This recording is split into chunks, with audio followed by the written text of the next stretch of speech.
اعوذ باللہ من الشیطان الرجیم بسم اللہ الرحمن الرحیم سورۃ لقمان بسم اللہ الرحمن الرحیم الف لام میم تلک آیات الکتاب الحکیم۔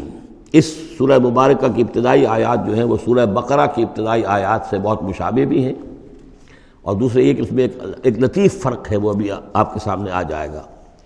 تلک آیات الکتاب الحکیم ھدی ورحمۃ للمحسنین الذین یقیمون الصلاۃ ویؤتون الزکاۃ وہم بالآخرۃ ہم یوقنون اولئک علی ھدی من ربہم واولئک هم المفلحون۔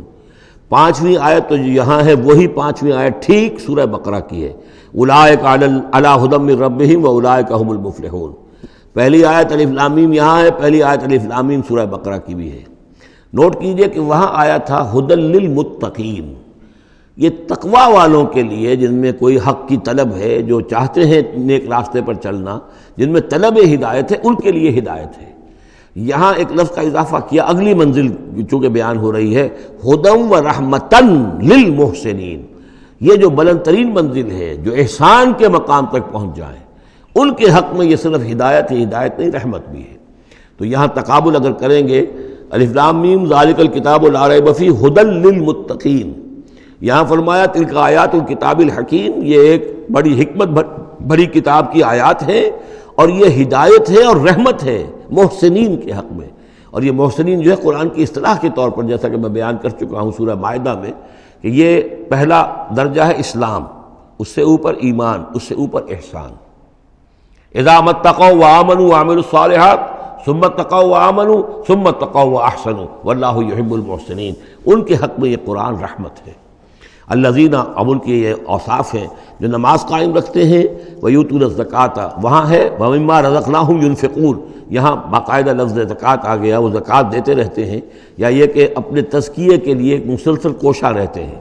وہم بالآخرۃ ہم یوقنون، اور آخرت پر ان کا پورا یقین ہے۔ اصل شے جو ہے جو انسان کے عمل اور کردار پر اثر انداز ہوتی ہے، وہ ایمان بالآخرہ ہے۔ اولئک علی ھدی من ربہم، یہ لوگ ہیں ہدایت پر اپنے رب کی جانب سے، واولئک هم المفلحون، اور یہی ہیں فلاح پانے والے۔ وَمِنَ النَّاسِ مَن يَشْتَرِي لَهْوَ الْحَدِيثِ لِيُضِلَّ عَن سَبِيلِ اللَّهِ بِغَيْرِ عِلْمٍ، لوگوں میں سے کچھ ایسے بھی ہیں کہ جو کھیل کی باتیں خریدتے ہیں، کھیل کود، اور تاکہ لوگوں کی توجہ ادھر ہو جائے۔ اور یہ باقاعدہ کیا ہے نضر بن حارث، جو رؤسائے قریش میں سے تھا، اور اس شخص کا معاملہ یہ تھا کہ یہ حضور کے شدید ترین مخالفین میں سے تھا۔ اس نے یہ کیا کہ یہ لوگ جو ہیں، چونکہ عربوں کے اندر ذوق تو تھا، ان کے ہاں اچھے شاعروں کی بڑی قدر تھی، خطبہ ادب جو ہے، فصاحت و بلاغت جو ہے، اس سے ان کو دلچسپی تھی۔ قرآن مجید کی فصاحت اور بلاغت انہیں اپنی طرف کھینچتی تھی۔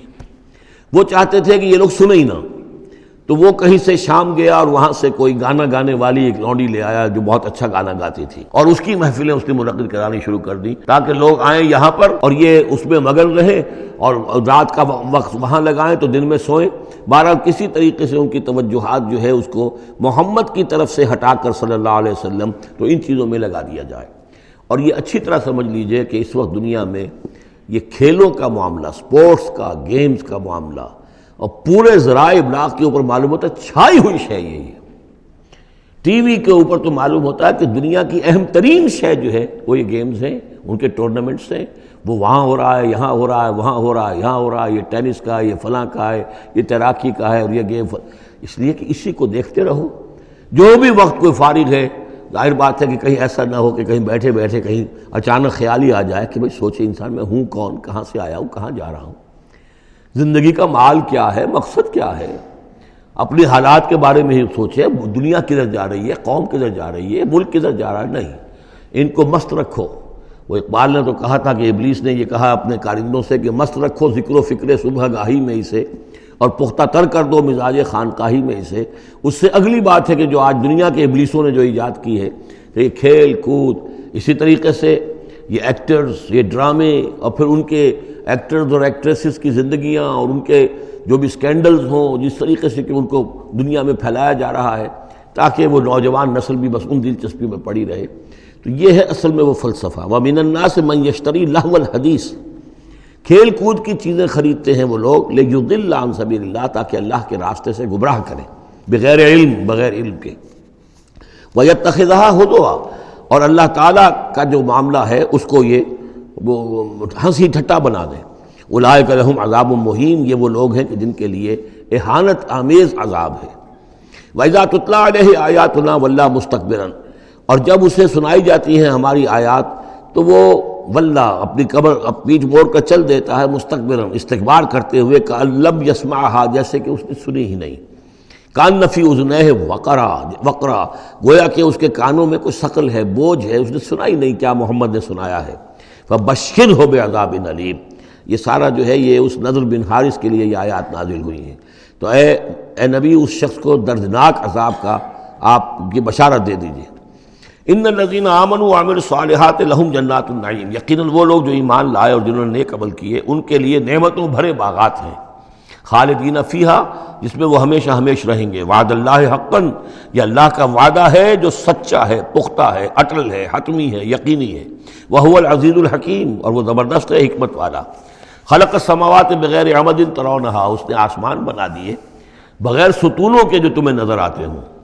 وَأَلْقَىٰ فِي الْأَرْضِ رَوَاسِيَ أَن تَمِيدَ بِكُمْ، اور اس نے زمین میں ایسے لنگر ڈال دیے ہیں کہ تمہیں لے کر ایک طرف کو لڑک نہ جائے، جھک نہ جائے۔ وَبَثَّ فِيهَا مِن كُلِّ دَابَّةٍ، اور اس میں ہر طرح کے جانور جو ہے پھیلا دیے ہیں۔ وَأَنزَلْنَا مِنَ السَّمَاءِ مَاءً، اور اس نے اتارا ہے آسمان سے پانی۔ فَأَنبَتْنَا فِيهَا مِن كُلِّ زَوْجٍ كَرِيمٍ، اور اس میں ہر طرح کے جو ہے جوڑے نباتات کے اس نے پیدا کر دیے ہیں، ہر طرح کے۔ آپ کو معلوم ہے کہ ان کی بھی فیملیز ہوتی ہیں، یہ سٹرس فیملی ہے اور یہ فلاں فیملی ہے، اس طریقے سے اللہ تعالیٰ نے ان کے بھی خاندان بنائے ہوئے۔